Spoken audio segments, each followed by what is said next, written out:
has really gone viral. Even some of my family members are like, "Oh my gosh, did you see the crash?" And I'm like, "Yeah, I covered this years ago."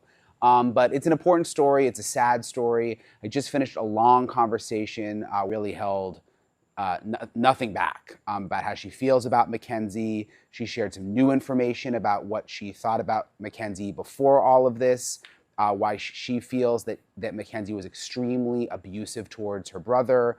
So you're going to hear that full conversation in a minute. I'm really looking forward to sharing it with you. Sorry. What I'm seeing on social media is disgusting. A lot of comments made about my brother, our family, and that's been going on for years, but now it's just like all over the place. I try to see more good and ignore the bad, but it's hard when it's just everywhere. A lot of misinformation everywhere.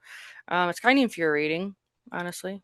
If you've been on Netflix lately, chances are someone you know has already told you about a documentary called The Crash. And if you watched it, I'm willing to bet you couldn't stop thinking about it afterward. Today, I want to go deeper than what Netflix showed you because there is a lot that documentary left out. I recently sat down with Christine Rouso, the sister of Dominic Rouso, one of the two young men who died in that crash. She told me things about McKenzie Shirilla that most people have never heard. So let me take you back to the beginning. In the summer of 2022, in Strongsville, Ohio, 19-year-old McKenzie Shirilla was driving a car with her boyfriend, 20-year-old Dominic Rouso, and their mutual friend, 19-year-old Davon Flanagan. The car hit a brick wall at nearly 100 miles per hour.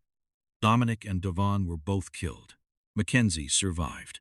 Investigators pulled the data from that vehicle and found that in the 5 full seconds before impact, there was no attempt to brake. The accelerator was pushed all the way to the floor. They concluded it was deliberate. McKenzie was charged with murder, convicted in 2023, and sentenced to 15 years in prison. But the part Christine wants people to understand is everything that happened before that wall. Christine told me that from the very first day she met McKenzie, something felt wrong. McKenzie didn't say hello, didn't introduce herself to the family, and, according to Christine, treated everyone around her like they simply didn't matter. As time went on, things got worse. Christine's described the last several months of Dominic and McKenzie's relationship as extremely toxic, and said the toxicity was coming entirely from McKenzie's side. Dominic had been trying to break up with her. He had told his closest friends. He had plans, a clothing line, investments, a future he was building. McKenzie, Christine said, had been isolating him and would not allow him to leave. Messages reported by TMZ show that just days before the crash, Dominic told McKenzie his grandparents were visiting and he just wanted to spend time with them. Her response was that she had, and this is a direct quote, so much hate.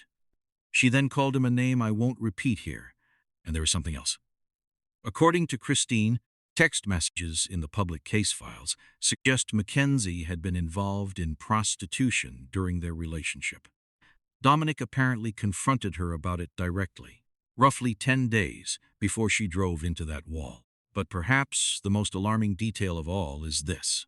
2 weeks before the crash, McKenzie had already gotten behind the wheel with Dominic in the car, driven recklessly, and screamed that she was going to kill him. He had to be picked up on the side of the road. Christine didn't know this until after her brother was already gone. In the hours after the crash, Dominic's family was in shock, and during that time, McKenzie's mother called and told them McKenzie was unconscious, essentially in a coma. Christine said they believed her. They prayed for McKenzie. They cried for her mother. Christine said she was grieving for McKenzie almost as much as she was grieving for her own brother. What they didn't know was that within hours of that crash, McKenzie was apparently awake and filming herself in her hospital bed on TikTok. And according to Christine, her mother was allegedly trying to secure modeling opportunities on Instagram around the same time. 2 people were dead. McKenzie stood trial in the summer of 2023. Christine was present for nearly all of it. She stepped out only when the coroner testified about Dominic's autopsy. She said she could not sit through that. Everything else, she was there for. She told me that sitting across from Mackenzie's family in that courtroom all week, there was no acknowledgement, no eye contact that said, "I'm sorry," no quiet word in a hallway.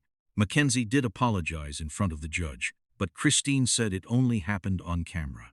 In 4 years, Christine said, Dominic's parents have not received a single letter or phone call from Mackenzie or her family. Now, since Mackenzie has been in prison, recorded jail calls have become public. And, I have to tell you, these calls are unlike anything I have ever heard in years of covering crime stories. Mackenzie and her mother speak to each other in what sounds like a made-up language, breaking words into syllables and inserting extra sounds so that their conversations are hard to follow. The prosecutor's office reportedly called it Carney talk at trial.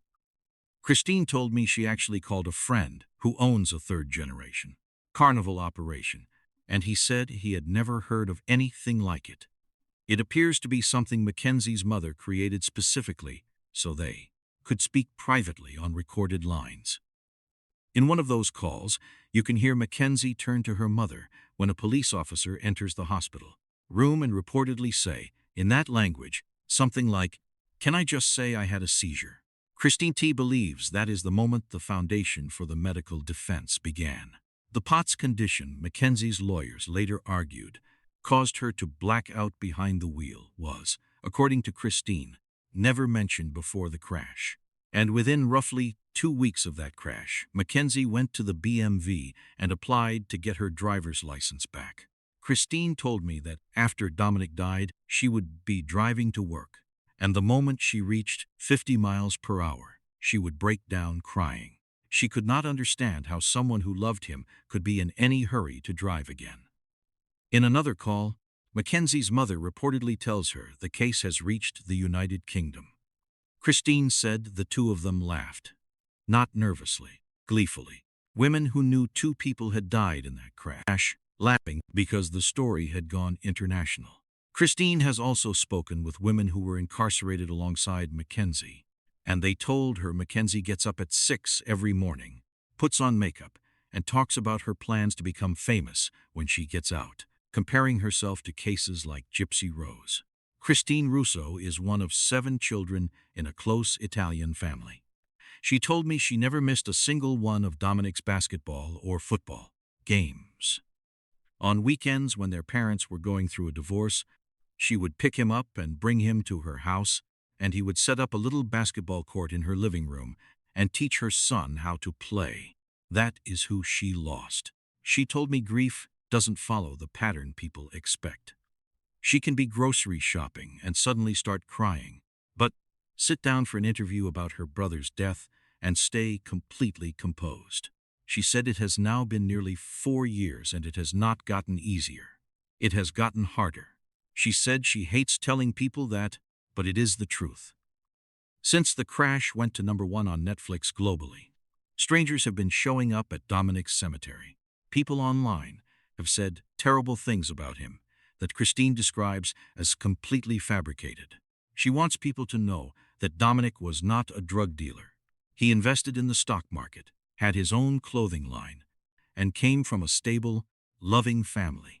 She also wants people to stop reading into the text he sent his father that day saying, "I love you, Dad."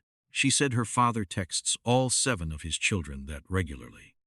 It was not a farewell message. Christine is now focused on 2 things.